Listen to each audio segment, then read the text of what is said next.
Study Himachal की HBGK and current affair series में आपका बेहद स्वागत है।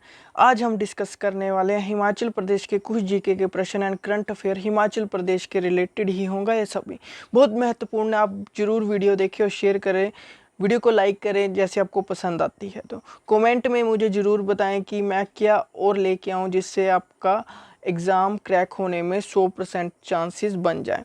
दोस्तों व्हाट्सएप भी कर सकते हैं, हमारी टीम से बात कर सकते हैं नोट्स के रिगार्डिंग। ठीक है दोस्तों, शुरू करते हैं कि हिमाचल प्रदेश मानवाधिकार आयोग के नए सदस्य क्यों नियुक्त किए गए हैं।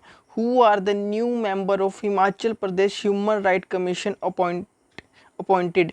यह डॉक्टर अजय भंडारी जी को हिमाचल प्रदेश मानवाधिकार आयोग के नए सदस्य नियुक्त किया गया है। अब डॉक्टर अजय भंडारी जी है कौन, ये भी आपको पता होना चाहिए। जो अजय भंडारी जी हैं वो हिमाचल प्रदेश सरकार ने भारतीय प्रशासनिक सेवा मतलब IAS Himachal Pradesh administrative service सेवा के से वो रिटायर हो चुके हैं, सेवानिवृत्त हो चुके हैं। और वो डॉक्टर अजय भंडारी जी को हिमाचल प्रदेश में मानवाधिकार आयोग का क्या बना दिया गया, सदस्य नियुक्त कर दिया गया है।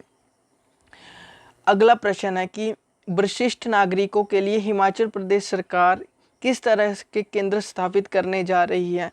हिमाचल प्रदेश सरकार जो वरिष्ठ नागरिक होते हैं, सीनियर सिटीजन्स होते हैं, उनके लिए केंद्र स्थापित करने वाली है। उनका नाम रखा गया है वरिष्ठ नागरिक सेवा केंद्र। ठीक है, अब इसके बारे में डिस्कस करते हैं एक्चुअली में है क्या, इसका वर्क क्या है। जो भी प्रदेश में जो 60 साल से अधिक आयु के वरिष्ठ नागरिक हैं उनकी संख्या हिमाचल प्रदेश में कम से कम 7 लाख है।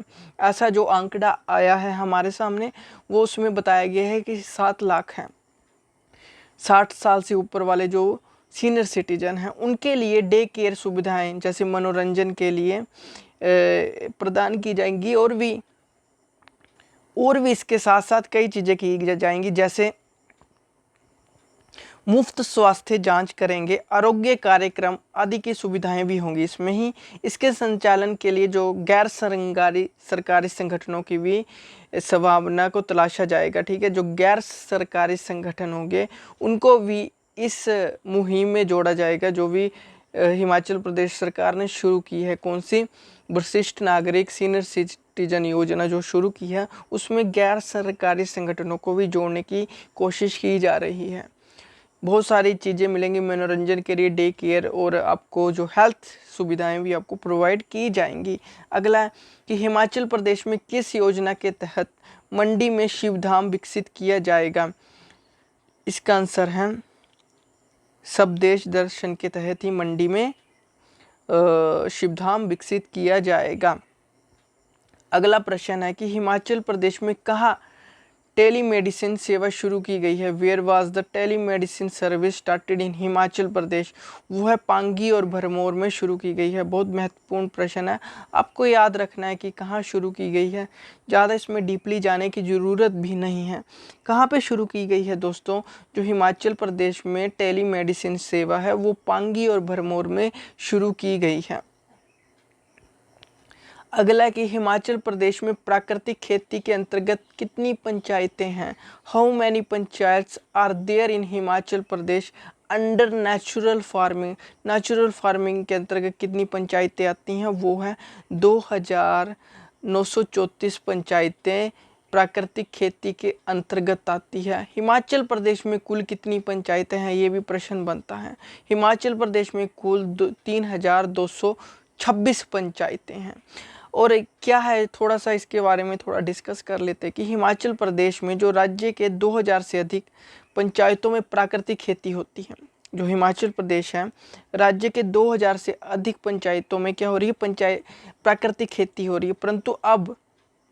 परंतु अब जो करंटली है कि हिमाचल प्रदेश में कुल 3226 में से 2934 पंचायतों में प्राकृतिक खेती के दायरे में लाया गया है।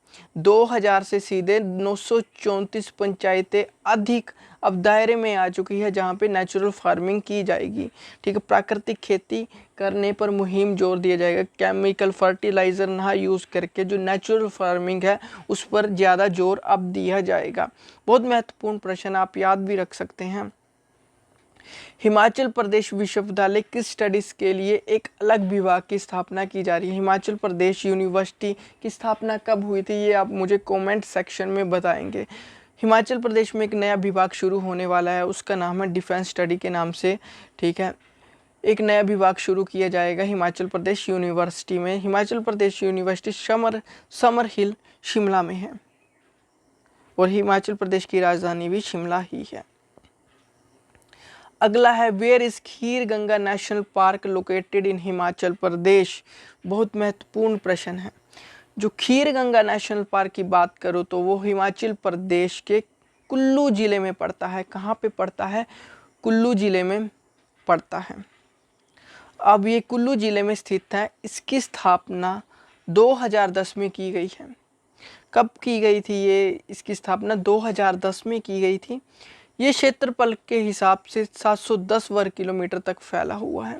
क्षेत्रफल के हिसाब से जो खीर गंगा नेशनल पार्क है वो 710 किलोमीटर तक फैला हुआ है। बहुत महत्वपूर्ण प्रश्न है जो भी आपको करवाता हूँ।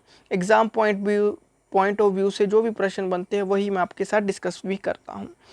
आगे है कि बेसहारा पशुओं के लिए पुनर्वास योजना प्रारंभिक चरण में गौ सदनों, गौशालाओं और गौ अभयारण्यों में रखी गई प्रत्येक गाय के लिए कितने रुपए देने का फैसला किया गया है? वो है 500 रुपये पर गाय, 500 रुपये पर गऊ। मतलब कि जैसे आपके पास 10 गाँव है तो उसका 5000 पर एक गाय पर 500 मिलेगा। मेन काम क्या है इनका, थोड़ा समझिए, डीपली थोड़ा जाने की कोशिश करूंगा कि प्रारंभिक चरण में गौ सदनों, गौशालाओं और गौ अभयारण्य में रखी गई प्रत्येक गाय के लिए 500 रुपये देने का फैसला किया गया है। कितने रुपए? 500 रुपये देने का फैसला किया गया है। क्यों देने का फैसला किया गया है? कि साथ ही पशुपालन विभाग को गायों की टैगिंग का कार्य भी शीघ्र पूरा करने को भी कहा गया है। जो गायों की टैगिंग भी की जाएगी, जहाँ पे भी गौशालों में ये रखे जाएंगे उनकी टैगिंग, कि कहीं पे इनकी देखभाल कैसे हो रही है। और बाद में ये भी देखा जाएगा कि किस तरह से पशुओं की देखभाल के साथ साथ उनकी जो मेडिकल फैसिलिटी मिल रही है, वेटरनरी डॉक्टर से किस तरह से मिल रही है, उनकी देख रेख पशुओं की। आपको पता है कि पशु इतने ज़्यादा हैं तो उनकी देख रेख भी जरूरी है। जैसे इंसान को दर्द होता है वैसे उनको भी होता है। इसलिए ये एक बहुत ही हिमाचल प्रदेश सरकार ने एक बहुत अच्छा कार्य करने की कोशिश की है। इसके लिए मैं उनका आभारी भी हूँ। आगे चलते हैं कि भाई हृदय Ram was hanged till death for the which conspiracy case. भाई हृदय राम को किस षड्यंत्र के मामले में मृत्यु तक फांसी दी गई थी? बहुत महत्वपूर्ण प्रश्न है। इसका आंसर होगा लाहौर में दी गई थी। ये एक मैंने प्रीवियस जो टॉपिक बनाया था एचपीजी के, उसमें मैंने पूरा भाई हृदय राम के बारे में डिस्कस किया है। वो आप डीपली पढ़ना चाहते हो वो मैं आपको डिस्क्रिप्शन में एक लिंक भी प्रोवाइड कर दूंगा। एचपी करंट अफेयर का जो जून और मई के करंट अफेयर है उसका भी आपको डिस्क्रिप्शन में मैं आपको लिंक प्रोवाइड करवा दूंगा। अगला है कि चोखरोर पीक हिमाचल प्रदेश के किस क्षेत्र में स्थित है? कौन सा पीक?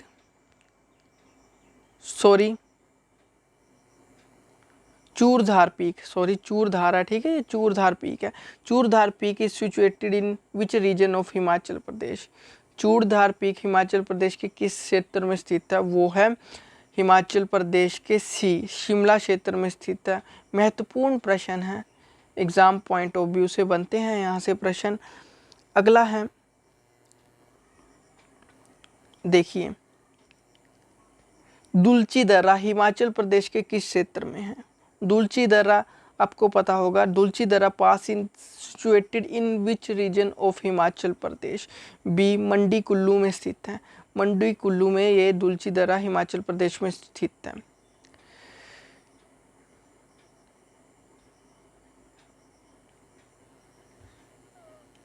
ठीक है, रीजन में पड़ता है बट ये टोटली जो मतलब कि रास्ते में पड़ता है मंडी कुल्लू के, ठीक है, बट जो डिस्ट्रिक्ट आता है वो कुल्लू डिस्ट्रिक्ट में पड़ता है।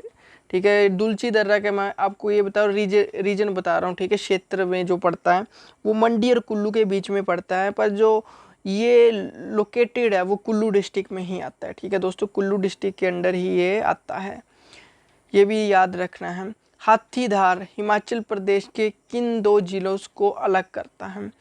जो हाथीधार है ठीक है दोस्तों, ध्यान से सुनना। जो Hathidah separates which two district of Himachal Pradesh, वो है चंबा एंड कांगड़ा को एक दूसरे से अलग करता है। दोस्तों ये कुछ महत्वपूर्ण प्रश्न थे जो आपके साथ डिस्कस किए। आई होप आपको वीडियो अच्छी लगी होगी। अच्छी लगी है तो चैनल को सब्सक्राइब करें, शेयर करें, लाइक करें। हमारे ऑफिशियल वेबसाइट भी लॉन्च है, यहाँ पे जाके डेली क्विजेस भी लगा सकते हैं। Thank you and have a nice day. Bye bye. I hope आपको वीडियो अच्छी लगी होगी। Bye bye.